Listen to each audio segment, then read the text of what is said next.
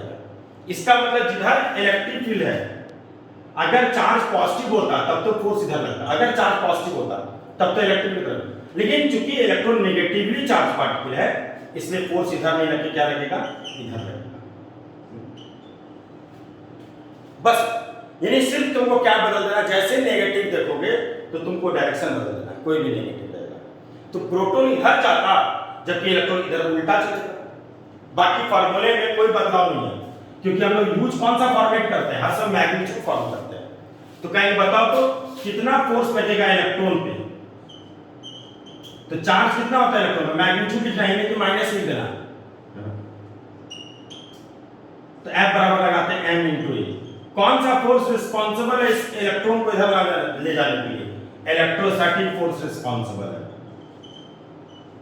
m नहीं मतलब mass of electron, कितना है इलेक्ट्रोस्टैटिक फोर्स, q इंटू ई, तो एक्सेलरेशन कितना हो जाएगा, q e बाय,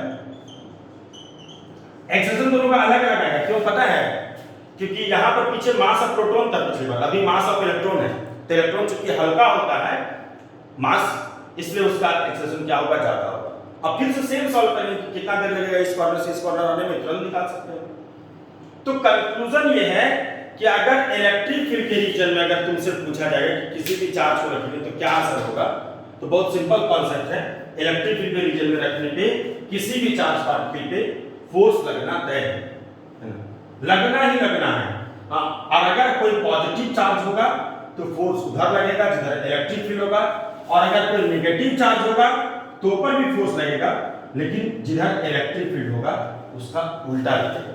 यानी कंक्लूजन यहाँ पे ये हो गया कि अगर एक प्लेट ये है और एक प्लेट ये है, ये पॉजिटिव प्लेट है और ये अगर नेगेटिव प्लेट है, यहां से किधर जाएगा इलेक्ट्रिक, इधर से, इसको देखो पॉजिटिव नेगेटिव आया कैसे होगा, बैटरी लगाया होगा तब ना आया, ऐसे थोड़ी आ जाएगा, ये बैटरी लगाया होगा तब जाकर कैसे पॉजिटिव और नेगेटिव, जैसे 12 वोल्ट का बैटरी लगाया इसका, ये इलेक्ट्रिक फील्ड हो गया। अब यहां पे जैसे एक प्रोटॉन रखे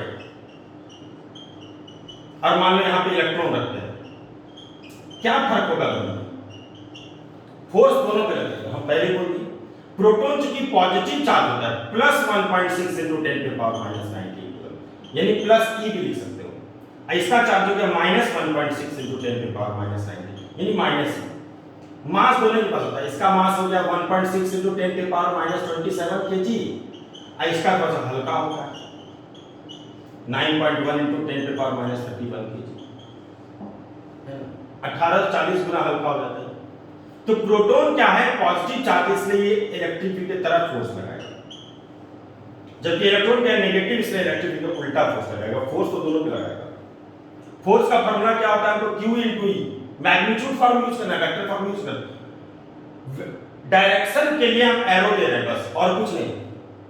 जैसे कूलम्ब्स लॉ में K Q1 Q2 का रिस्पेक्ट चार्ज पॉजिटिव रहे या नेगेटिव रखते थे ना, उसका सिर्फ मैग्नीट्यूड, वैसे यहां पे भी तो फोर्स कितना लगेगा, Q into E, Q पे जाके कितना लिखेंगे, plus E into electric field. यही अगर इलेक्ट्रॉन रहेगा तो क्या लिखेगा, इसका भी तो Q वही है और E भी इसका वही है। इसका मतलब अगर तुमसे पूछा जाए कि बता प्रोटॉन और इलेक्ट्रॉन को अगर सेम इलेक्ट्रिक फील्ड के रीजन में रखेंगे तो किस पे फोर्स ज्यादा होगा और किस पे कम होगा, तो यहाँ पर दोनों पे बराबर, क्योंकि फोर्स का फॉर्मूला क्या होता है, Q इंटू E होता है।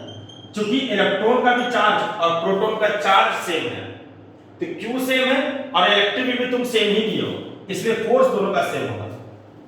लेकिन एक्सेलरेशन मतलब the rate of change of linear velocity, कितना तेजी से कौन ज्यादा घुमाएगा, जो ज्यादा एक्सेलरेट लेगा स्वाभाविक है उसका गाड़ी तेजी से पहुंच जाएगा जहां पहुंचना है, और जो कम एक्सेलरेट लेगा तो वो धीरे धीरे पहुंचेगा। यानी फोर्स दोनों पे सेम लग रहा है ना, लेकिन एक्सेलरेशन दोनों का क्या होगा, अलग अलग होगा, है ना। ये चीज जैसे अगर फॉर एग्जांपल अगर तुम मान लो मोटरसाइकिल है, सेम मोटरसाइकिल है और सिंगल लोडिंग चला रहे हो, तो तुम स्मूथली आराम से चल जाता चढ़ाओगे। अब उस पे 3 लोड कर दिए हो, पूरा भर दिए हो, तो मोटरसाइकिल पूरा फुल लोड है, तो क्या हो रहा है, थोड़ा सा दिक्कत कर रहा है चढ़ने में, है ना। तो इसका मतलब यहाँ पे क्या फर्क हुआ कि मास के कारण एक्सेलरेशन बदलता है। तो अब लगाए न्यूटन्स लॉ, F बराबर क्या होता है, m इंटू ए, तो A बराबर क्या हो जाएगा, F बाय m, यानी कौन इसको इधर लेके जा रहा है, इलेक्ट्रोस्टैटिक फोर्स। कितना होगा इसका एक्शन, तो फोर्स पता है और मास भी पता है, कितना है फोर्स QE, और मास क्या हो गया, मास ऑफ प्रोटॉन। इसमें अगर देखें कितना होगा इसका एक्सेशन, तो QE, और इसका मास क्या हो गया, मास ऑफ इलेक्ट्रॉन। तो यहां पे चूंकि मास नीचे मास रहता है और इसका मास क्या हो गया, ज्यादा है, इसलिए प्रोटॉन का एक्सेलरेशन और इलेक्ट्रॉन के एक्सेलरेशन में अगर दोनों को सेम रीजन में रखा जाता है तो दोनों पे फोर्स तो सेम लग रहा है, लेकिन एक्सेलरेशन जो है इलेक्ट्रॉन का क्या होगा, ज्यादा होगा एज कंपेयर टू प्रोटॉन। क्यों हो गया ज्यादा, क्योंकि इसका मास क्या है, ज्यादा है, इसलिए इसका एक्सेलरेशन क्या होगा, कम होगा। इसका मास क्या है, कम है, इसलिए इसका एक्सेलरेशन क्या होगा, ज्यादा होगा। इसका मतलब अगर दोनों को बीचों बीच छोड़ देंगे तो कौन इस कोना में सबसे पहले टकराएगा, तो स्वाभाविक है दोनों को अगर बीच में छोड़ दिए, जितना दूर इधर है उतना ही दूर अगर इधर है, तो ये पक्का है कि पहले इलेक्ट्रॉन जाके टकराएगा। क्यों टकराएगा इलेक्ट्रॉन, क्योंकि S इक्वल टू क्या होता है, UT plus half PT square. U तो दिए नहीं दोनों को, खाली हाफ से छोड़ दिए। S दोनों का सेम है, ये दोनों का क्या है, सेम है, तो T इक्वल टू क्या होगा, √2S बाय A। देख लो इधर भी है, तो जिसका A ज्यादा होगा उसका T क्या होगा, कम। इसका मतलब पहले कौन पहुंच जाएगा, इलेक्ट्रॉन पहुंचेगा। और ऐसे भी जिसका जो ज्यादा एक्सेलरेशन लेगा वो पहले नहीं पहुंचेगा जगह पे। ये चीज है यहाँ पे। तो ये कंक्लूजन है कि किसी भी चार्ज पार्टिकल को इलेक्ट्रिक फील्ड के रीजन में रखेंगे तो फोर्स लगना है। जैसे किसी भी मास को ग्रेविटेशनल फील्ड में रखते हैं तो उस पे भी एक्सेलरेशन होता है, उस पे भी फोर्स लगता है। ठीक है,